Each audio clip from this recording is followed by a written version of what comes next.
Welcome to EmpowerMigra. Um, I am so glad you're joining us for this deep dive today. Yeah, it's a really important one we've got lined up. It really is. So here at EmpowerMigra, our whole mission is taking these really dense, complex scientific studies on migration, integration, and discrimination, and we try to translate them into everyday, accessible language. Right, because the academic papers are great, but they aren't always easy for everyone to just pick up and read on a Tuesday afternoon. Exactly. We want to completely bypass all those superficial political talking points and the angry social media threads. Oh, definitely. Skip the noise. Yeah, skip the noise and focus entirely on one central question for you, the listener, which is, what does the research actually say? And how does that research contradict these widespread assumptions that we just hear repeated every single day? And there are so many of those assumptions. So many. So today, we're going to critically examine the narratives we've all been basically taught to accept as natural law. And to start us off, I want to paint a picture. Okay, let's hear it. Imagine you're jumping into a taxi. You're running late, you're super stressed out, and you just start venting to the driver about some, I don't know, really complex problem at work. Like a project falling apart or something. Right, exactly. Yeah. And the driver just listens patiently, navigating this chaotic city traffic, and then they offer a piece of advice. Okay. But the advice is so analytical, so deeply insightful, that you just pause. Like it completely catches you off guard. Yes. You ask about their background, Yeah. and you realize this person behind the wheel, the person you probably subconsciously categorized as an unskilled laborer, holds a PhD in biochemistry. Wow. Yeah. Or consider another scenario. You're working late at the office, the building is totally empty, and you strike up a conversation with the person emptying your trash can. Right. And over the course of like 5 minutes, you discover they were a fully qualified, practicing pediatric surgeon in their home country before they migrated. It's just a completely jarring realization when that happens. It really is. Because it just, it shatters that immediate subconscious social hierarchy we constantly construct in our heads. Exactly. And the immediate societal narrative that kicks in to explain this discrepancy is incredibly predictable. Well, totally predictable.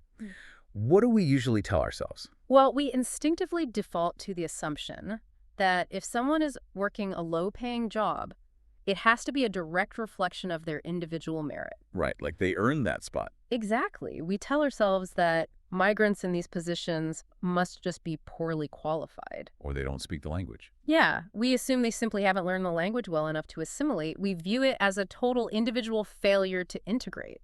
And that narrative, the idea that the PhD taxi driver is just someone who, I don't know, didn't try hard enough, it treats life like a perfectly balanced video game. A video game, yeah. Society sells us this meritocratic illusion. Like if you just put in the hours, learn the language, level up your skills, get the right degrees, you win the game. You get the job, you get the stability. Right.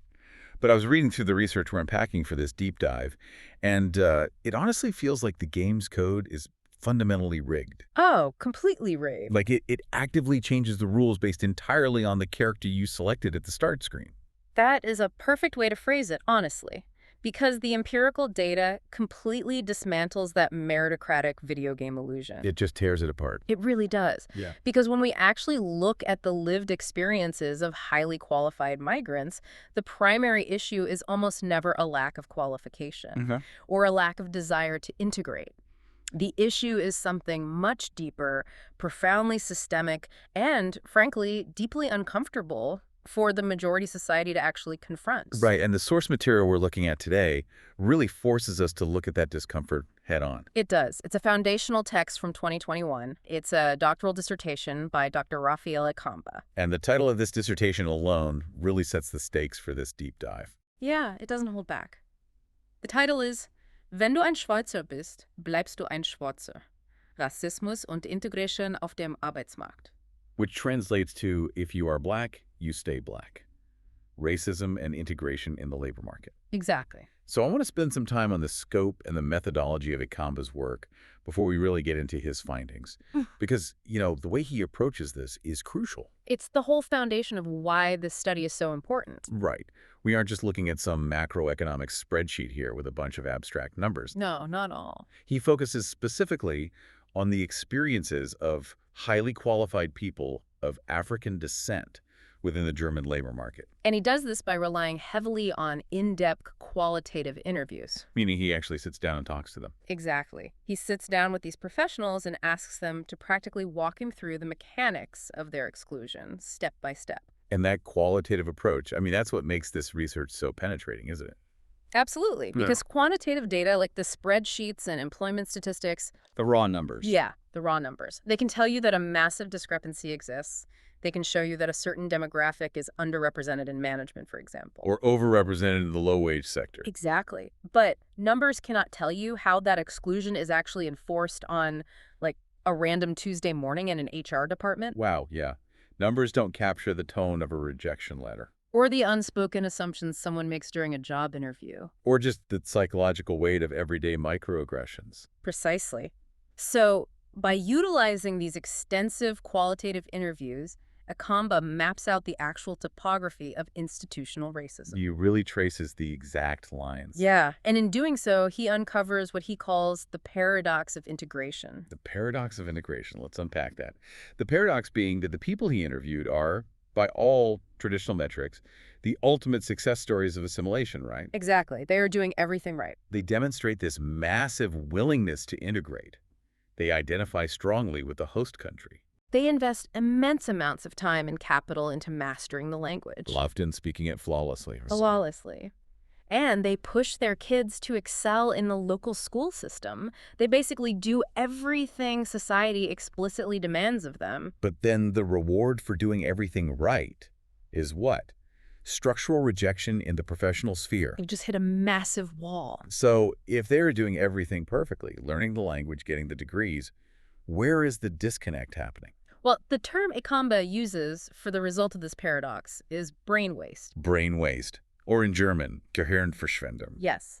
And it describes this phenomenon where highly qualified individuals are systematically forced into employment that is light years below their actual educational capacity. Below their intellectual and professional capacity, too. Exactly. Brain waste. I mean, it's a deeply disturbing economic concept when you actually try to visualize it. It really is. It implies a society is actively taking one of its most valuable, hard-won resources, human intellect, specialized expertise, decades of rigorous training, and essentially throwing it into a landfill. That's exactly what's happening. And Ekamba doesn't just, theorize about this from an ivory tower. He brings receipts. He provides agonizingly concrete case studies. For instance, he details the trajectory of a Nigerian woman who migrated with a doctorate in dentistry. So she was a fully qualified, practicing medical professional. A doctor, yes. She arrives with the exact specialized skills that the local economy desperately claims to need. Because we hear that constant political panic all the time. Oh, we have a massive shortage of skilled medical professionals. Right. It's in the news constantly. Yet, when she actually attempts to enter the labor market, she encounters this impenetrable fortress of bureaucracy. Regarding the recognition of her foreign credentials, right? Exactly. The process of getting an African academic degree recognized in Europe is basically designed with a default assumption of inferiority. Wow. Okay, explain that a bit more. Well, the bureaucratic bodies responsible for credential evaluation often operate on this unspoken premise.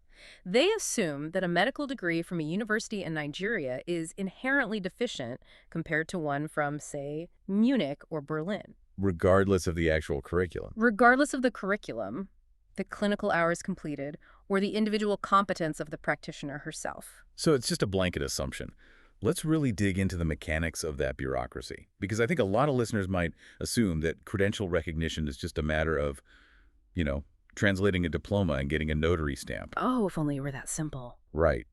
But the study shows it's an incredibly hostile, adversarial process. Highly adversarial. The review boards demand these intense syllabus comparisons down to the exact hour of specific clinical practices. Which is crazy because universities globally structure their semesters and coursework totally differently. Of course they do. But the review boards use those structural discrepancies as proof of inadequacy. They weaponize the schedule. Exactly. They say things like, well, your university combined anatomy and physiology into one module instead of two, so therefore your entire doctorate is invalid here. That is wild.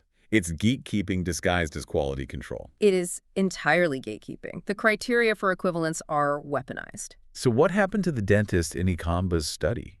Well, in her case, the bureaucratic hurdles were so immense, and the demands for supplementary examinations and unpaid internships were just financially and logistically impossible. Because she's trying to survive in a new country at the same time. Exactly. She had to eat, she had to pay rent, so she was forced into this devastating decision. She had to completely abandon her doctorate. She threw away a medical degree and retrained from scratch for 3 years just to become a shipping clerk. A shipping clerk. Yes. She had to erase her own expertise just to get a basic foothold in the labor market. We're actively destroying a doctor of dentistry to create a shipping clerk, and then we have the nerve to complain that we don't have enough doctors. The economic irrationality of that is just staggering. It really is. But I want to push on the structural forces that trap someone like her in that situation. Okay, let's do it. Because I can hear someone listening right now saying, well, why didn't she just fight the bureaucracy longer? Why not take a year, get a lawyer, appeal the decision, and wait it out? Ah, yes. The assumption that she has the luxury of time. Right. And that brings us to the legal framework Ekamba identifies as a primary driver of this brain waste. Time is a luxury most migrants absolutely do not possess, because their physical presence in the country is intimately tied to their immediate employment status. The visas. The visas.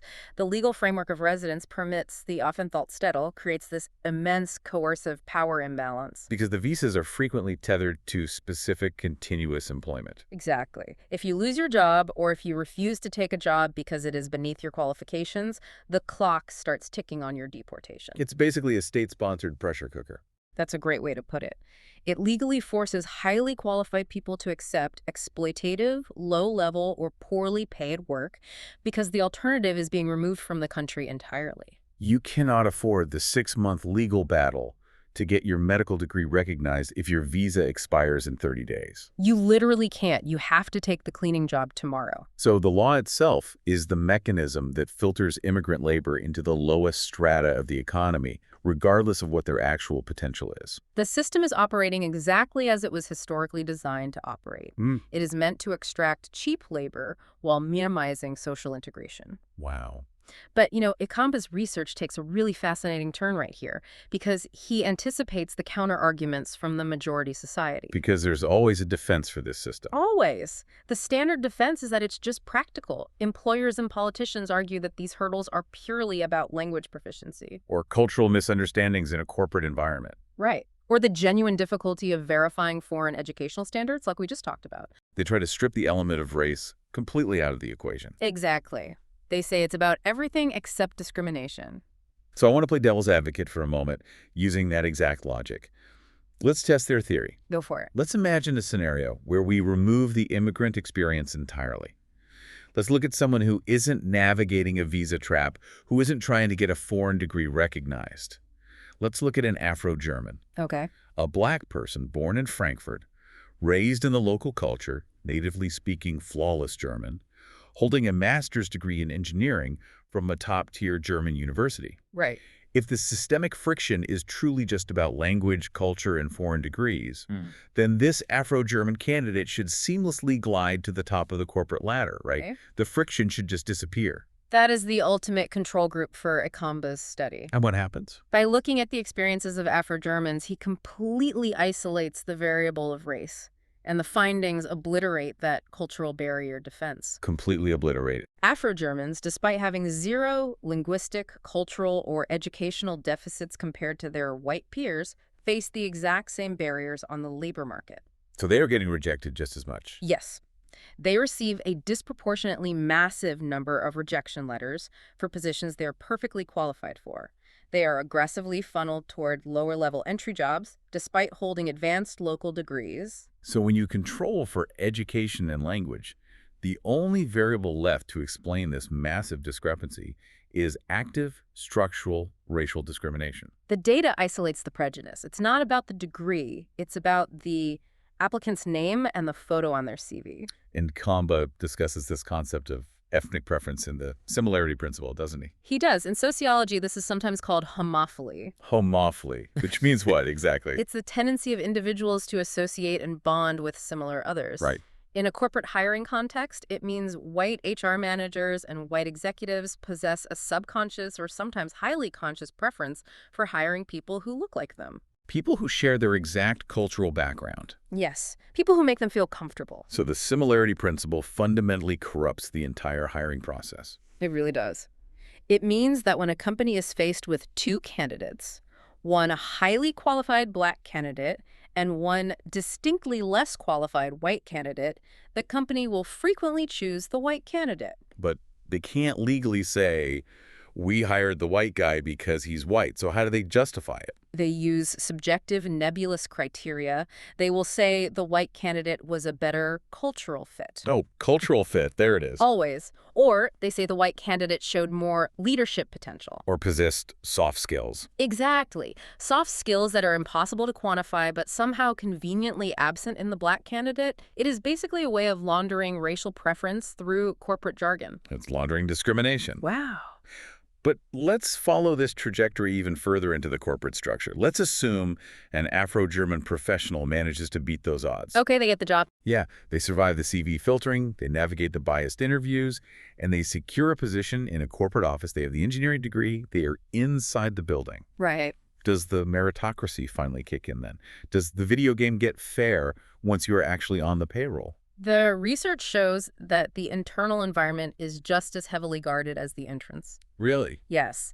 Highly qualified professionals of African descent who manage to enter the corporate sphere almost immediately encounter what Ekamba terms the career limit. The career limit. Yes. We colloquially refer to this as the glass ceiling, but in this context, the ceiling is exceptionally thick, it's strictly enforced, and it typically stops dead at the middle management level. I struggle to understand the raw business logic here, honestly. How so? Well, if a corporation is fundamentally a profit-seeking entity, right? Right. And they have a highly competent, driven, intelligent black employee who is already performing exceptionally well, denying them a senior leadership role seems like terrible capitalism. It does seem that way. Why would a company intentionally cap their best talent? What ideological force is powerful enough to override a corporation's desire for profit? Ekamba uncovers a psychological and historical mechanism that is deeply ingrained in the corporate subconscious to answer exactly that. Okay, what is the mechanism? The text argues that a lingering colonial mindset is still actively at play, dictating the unwritten rules of corporate hierarchy. A colonial mindset in a modern corporate office. Yes, because for centuries, the global racial hierarchy dictated that white individuals manage, direct, and extract labor from black individuals. Right. That dynamic was legally and violently enforced. And even though the explicit laws have changed, the psychological residue of that hierarchy remains. So it's still floating around in the culture. Exactly. In many corporate environments, it remains fundamentally unfathomable for a large team of white employees to be led by, evaluated by, or take direct orders from a black executive. It violates a deep-seated, unspoken spatial arrangement of power. That's a brilliant way to phrase it. The idea of a black person holding ultimate authority over white subordinates triggers this systemic anxiety. Exactly that anxiety. And the companies at an executive level, they sense this friction. They fear what Ekamba describes as a potential rebellion from their white staff. Or their white client base. Right. They fear a rebellion if a black person is elevated to a position of highly visible ultimate authority. They worry that white clients will basically refuse to negotiate with a black senior partner. Or that white employees will actively undermine a black director. Yeah. So rather than confront that racism and back their talented employee. Company engages in conflict minimization strategies. Precisely. They cap the black employees' upward mobility to keep the peace and maintain the comfort of the white majority. It's a cowardice that basically masquerades as pragmatism. It really is. The company is sacrificing the career of the black professional on the altar of white fragility. And it leads directly to the phenomenon of tokenism, which the study heavily critiques. Tokenism. We hear that word a lot. Yeah. Let's break down what it actually means in this context. Well, it's when the company wants the aesthetic of diversity without the actual redistribution of power. Oh, I've got an analogy for this. It's like receiving a highly coveted invitation to an exclusive, prestigious dinner party. Okay. You put on your best suit, you arrive at the mansion, the host warmly greets you at the door, takes your coat, and says, "We are so thrilled you are here." You make us look so good. Exactly. Having you here makes us look incredibly progressive and open-minded to all our other guests. However, you are only allowed to stand in the hallway. Wow. You can watch everyone else eat, but you are absolutely not permitted to pull up a chair and sit at the table. That is exactly what tokenism is. It's the corporate equivalent of that hallway. Right. Black professionals are frequently hired specifically to be the diverse face of a company. They are heavily featured in the recruitment brochures. Their faces are plastered all over the corporate website's diversity and inclusion page. But internally, they are completely stripped of real structural authority. They are given titles that sound super impressive, but carry no budgetary control and no hiring power. They are symbols. They are not decision makers. And if you are that professional, you know exactly what is happening. You know you are being used as a prop. It's degrading. It is. I want to talk about statistical discrimination as well, because Ekamba brings this up as another mechanism of the glass ceiling. Yes, he does. How does statistical discrimination differ from the similarity principle or that colonial mindset we just talked about? Well, statistical discrimination is an economic theory that explains how employers make hiring and promotion decisions under conditions of imperfect information. Imperfect information, meaning they don't know the candidate well. Right. Instead of evaluating an individual applicant's actual skills, merits, and potential, which takes time and effort to figure out, an employer uses perceived statistical averages or stereotypes about the applicant's demographic group. As a proxy for individual performance. Exactly. So if an HR manager holds a conscious or subconscious belief that statistically people of African descent have lower educational outcomes or are less reliable, Even if that statistic is completely biased and flawed. exactly, they will project that broad, biased statistic onto the highly qualified Black candidate sitting right in front of them. They evaluate the stereotype, not the person. So even if the candidate has a flawless resume, the evaluator's brain is constantly trying to regress them to a prejudiced mean. Yes. They're essentially saying, I see your master's degree, but my internal statistical model says people who look like you don't usually have master's degrees, so I am going to assume yours is somehow less valid. Or that you are just an anomaly who will eventually regress to my biased expectation of you. It is an incredibly exhausting reality to navigate. You're constantly fighting a phantom version of yourself that exists only in the employer's prejudiced imagination. Exhausting is putting it mildly. Which brings us to perhaps the most harrowing part of Ekamba's research. The human cost. The human cost. What is the physiological and psychological toll of fighting a rigged system every single day of your professional life? And what do the interviews reveal about that? The toll is absolutely devastating. The text dives deep into a phenomenon called integration stress or acculturative stress. Acculturative stress. Yes. In sociology, we often talk about allostatic load, the cumulative burden of chronic stress and life events. For these professionals, the allostatic load is continuously maxed out. Because they can never just relax. Never. Imagine walking into your office every single morning, sitting at your desk, and knowing with absolute certainty that you have to perform at 200% capacity just to be viewed as average by your peers. 200% capacity just to hit the baseline of acceptable. You have to be flawless just to be considered adequate. Exactly. You're existing in a state of constant low-grade hypervigilance. There is a perpetual, suffocating fear that a single mistake will be catastrophic. Because if a white colleague makes a typo in a quarterly report, or misunderstands a client's request in a meeting, it's just viewed as an individual error, a momentary lapse. A simple mistake. Right. But if a Black professional makes that exact same mistake, they know it will not be contained to them as an individual. No, it will be immediately weaponized by the corporate environment to confirm a pre-existing racial stereotype about their entire community. They carry the immense, crushing weight of representation. They are never allowed the luxury of being mediocre or having a bad day or simply being human. And you cannot run a human engine in the red zone indefinitely without it breaking down. The biological reality of that stress is terrifying. It's not just feeling frustrated or sad, right? It's a physiological assault. The physical breakdowns are explicitly detailed in the study. The interviewees report severe chronic health consequences resulting directly from the hostility of their work environment. What kind of consequences? We are talking about chronic, debilitating fatigue, clinical depression and severe anxiety disorders, tension headaches, migraines, and severe gastrointestinal issues like stomach ulcers. Stomach ulcers from going to work. Yes. The body is physically attacking itself because it is trapped in an environment that constantly signals danger and rejection. This is the biological reality of navigating systemic exclusion. The racism literally makes them sick.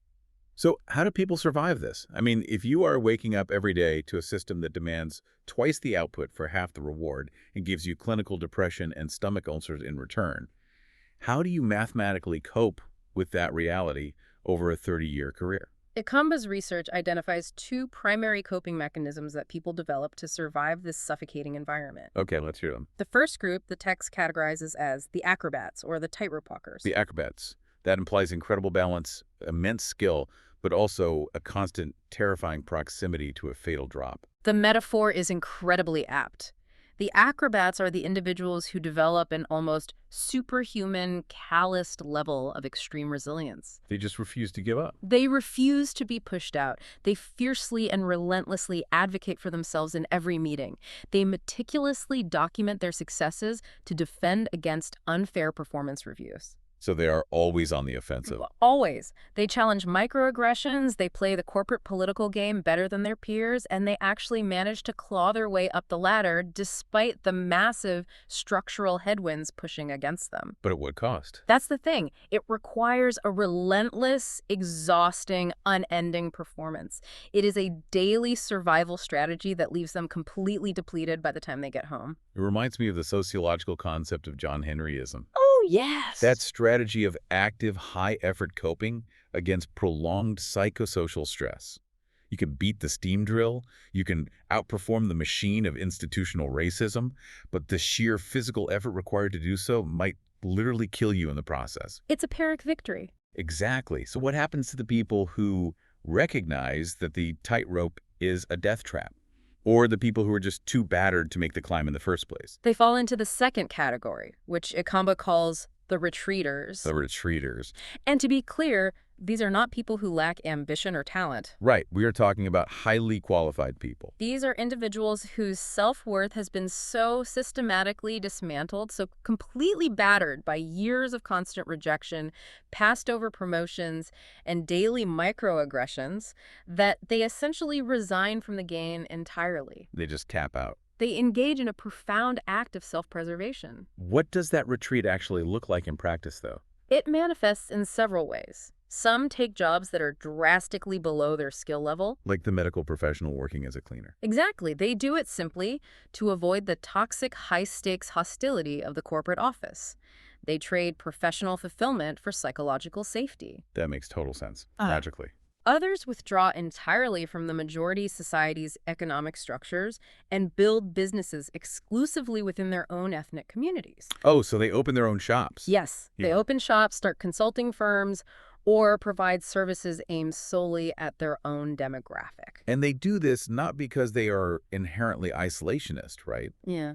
But as a protective shield against a majority society that refuses to treat them with basic professional dignity. Exactly. It's a shield. This is where the profound, tragic irony of the entire discourse on migration and integration reveals itself to me. How so? Because society points a collective, accusing finger at these communities and demands integration. Politicians give these fiery speeches about parallel societies. Op-eds are written demanding that migrants assimilate and join the mainstream economy. Right, we hear that constantly. But the actual lived experience of structural racism actively and violently forces people into segregation for their own mental and physical survival. We demand they join the dinner party, we trap them in the hallway, we subject them to constant humiliation, and then we have the audacity to blame them when they finally decide to go eat at home where they're actually respected. The hypocrisy is staggering. And to truly understand why that corporate hallway feels so incredibly hostile, why it literally causes physical illness, we have to examine the minutiae of daily life within these institutions. The small stuff. Yes. The labor market is not a vacuum. It is a macro reflection of everyday society. Ekamba dedicates significant portions of his research to analyzing everyday racism, microaggressions, and the profound structural power of language. Language. We hear the phrase words matter constantly. It's become a bit of a corporate HR cliche, honestly. It has. But Ekamba grounds that cliche in brutal historical reality. Language is the invisible architecture of exclusion. It's the architecture, and it was deliberately constructed. It was. The text provides vital historical context regarding how specific terminology was explicitly engineered during the colonial era to dehumanize and subjugate. Like what kind of terms? Terms like the N-word or the German word more. These were not created as neutral, descriptive identifiers. No, definitely not. They were advanced linguistic weapons designed by European powers to establish, justify, and maintain a strict global racial hierarchy. A hierarchy predicated on the absolute, unquestioned premise that white is the superior intellectual norm. And black is the inferior, exotic, subhuman other, fit only for labor and extraction. And while those explicit slurs might be banned in a modern corporate handbook today, the psychological architecture they built, that dynamic of the norm versus the other, is still constantly enforced through microaggressions. The violence has just been sanitized and made polite. Precisely. It's polite violence. Epistemic violence doesn't always require a slur. It often arrives disguised as polite curiosity. Polite curiosity, that's so true. Ekamba meticulously unpacks seemingly harmless, everyday questions that act as constant reminders of exclusion. The most pervasive being, where are you really from? Ah, yes, or the seemingly complimentary, wow, you speak incredibly good German. Yes. Let's dissect the first one. Where are you really from? Okay, let's unpack that. Because the person asking that question almost always defends themselves by claiming innocent curiosity. They think they're just making water cooler conversation. But let's look at the subtext. Right. If an Afro-German professional who was born in Berlin, raised in Munich, and speaks with a thick Bavarian accent, is asked that question by a white colleague, what is the actual functional message being delivered? The functional message is an eviction notice. An eviction notice, wow. The subtext is, regardless of your accent, your passport, or your degree, my brain cannot reconcile your physical appearance with the concept of belonging here. You are an anomaly. You are inherently foreign. It functions as a constant, subtle, yet relentless signal to black professionals that their presence in the room is temporary and conditional. And if you are asked that question in various forms 5 times a week for your entire adult life, it acts as a corrosive acid on your sense of belonging. It establishes a perpetually hostile environment where you are forced to constantly justify your basic right to exist in this space. Exactly. And what happens when a black professional finally decides they have had enough? When they push back. Yeah, what happens when they say, actually, being asked where I'm really from every day makes me feel alienated? Oh. Or, I've noticed that I have to train the white managers who are eventually promoted over me, and that feels discriminatory. How does the corporate structure and the majority society at large respond to that feedback? The response is almost universally characterized by a highly predictable, aggressive defensive mechanism. Ekamba highlights the systemic denial of racism. The denial. Yes, when black individuals point out structural inequalities or name their daily experiences of discrimination, their lived reality is immediately and forcefully invalidated by the majority society. It's a societal Darvio response. Oh, what? Darvo. Deny, attack, and reverse victim and offender. It's a concept from psychology. Oh, exactly. That is perfectly applied here. The institution denies the racism exists, attacks the credibility of the person reporting it, and suddenly the institution acts as if it is the victim of unfair accusations. The black professional is told they are suffering from hypersensitivity. Yes. They are accused of playing the race card or trying to manufacture conflict where none exists. Furthermore, institutional racism is actively downplayed as a relic of the distant past. Right. The majority society claims that because slavery was abolished, or because apartheid ended, or because the company has a diversity statement on its website, systemic racism is technically impossible. It is a profound form of societal gaslighting that completely invalidates the ongoing daily trauma of the minority experience. Total gaslighting. I want to take a step back and look at the entire landscape we've mapped out from Ekamba's research today. Because we started with this assumption of a meritocratic video game. The illusion. But look at what we've actually uncovered. We have legal visa traps designed to coerce cheap labor. We have bureaucratic fortresses built specifically to devalue foreign expertise. We have HR departments utilizing the similarity principle and statistical discrimination to filter out black candidates. We have a corporate colonial mindset enforcing a concrete glass ceiling at middle management. And we have a daily barrage of microaggressions causing chronic physical illness and a systemic gaslighting mechanism that punishes anyone who speaks up. The meritocratic video game is a complete fabrication. It is a myth that serves only to comfort those who benefit from the rigged system. Ekamba's study conclusively proves that integration and professional success do not solely depend on individual effort, intelligence, or qualification. You can put in 200% effort, you can acquire every degree available. But if the architecture of the system is fundamentally designed to cap your progress at 50%, you are fighting an unwinnable war of attrition. Ekamba uses a very specific mechanical metaphor to describe this architecture, right? He calls it the Zahnradge tree, the gear mechanism. I think this is the most vital concept in the entire dissertation. Let's explore that metaphor. The gear mechanism metaphor is brilliant because it forces us to stop viewing racism as a series of isolated, unfortunate incidents committed by a few bad apples. Right, it's not just one mean HR person. No. Ekamba conceptualizes institutional racism as a massive, fully functioning, interlocked machine. Okay. Poor treatment, lowered expectations, and biased grading in the early education system form the first gear. And that educational deficit gears directly into discrimination in the housing market, right? Exactly. If you are systematically pushed out of higher education, you lack the capital to secure housing in affluent neighborhoods with better resources. And the housing gear turns the labor market gear. Because if you are geographically marginalized and dealing with landlords who refuse to rent to you because of your last name, that instability directly impacts your ability to secure and maintain high-level employment. precisely, one gear inevitably turns the next, steadily and ruthlessly grinding the individual down over a lifetime. It is a historical and structural machine that operates independently of any single individual's conscious malice. The machine was built centuries ago, and it simply continues to run on autopilot. Producing the exact unequal outcomes it was designed to produce. Yes. So, based on the reality of this gear mechanism, I want to pose the question directly to you, the listener. Think about the implications of what we've just discussed. It's a heavy thought. It is. If two people apply for the same job, and they possess the exact same qualifications, the same drive, the exact same language skills, but one of them is gliding along a frictionless path designed for their success, while the other has to actively fight and dismantle a historical, structural gear mechanism just to get a foot in the door for an interview. Why do we continue to pretend that the final outcome is purely a reflection of individual effort? Exactly. That is the crucial reflection Ekamba demands of his readers.